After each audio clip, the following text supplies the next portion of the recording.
त्यांनी षडयंत्राने साजिश केली. हे स्ट्रेट इलेक्शन नव्हतंच, हे लोकशाहीचं इलेक्शन नव्हतं, ही तत्वाची लढाई नव्हतीच.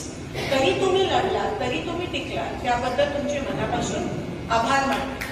काल आमची CWC झाली आणि CWC मध्ये पहिला प्रश्न, पहिले जे राहुल गांधीजी म्हणाले, कारण का CWC मध्ये आम्ही सगळे होतो ती हायेस्ट डिसिजन मेकिंग बॉडी असते काँग्रेस पक्षाची. हे म्हणाले की जेव्हा आपण जिंकतो तेव्हा सगळ्यांच्या चेहऱ्यावर आनंद असतो आणि हरतो तेव्हा दुःख असतं.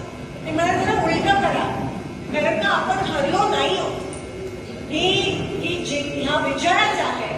आणि मोदींचा चेहरा बघा तुम्ही, महाराष्ट्र जिंकले पण त्यांच्या चेहऱ्यावर आनंद नाहीये, कारण का त्यांना माहिती आहे की ते मागच्या रस्त्याने येऊन EVM मॅनिप्युलेट करून ते आज त्या ठिकाणी 133चा चिठ्ठा आहे. त्यांच्या BJPच्या कोणाच्याही चेहऱ्यावर आनंद नाहीये. तुम्ही ऑब्झर्व करा, अजूनही त्यांच्यात ताळमेळ नाहीये. EVM एकनाथ शिंदेसाठी काम नाही केलं म्हणून कदाचित ते पण आता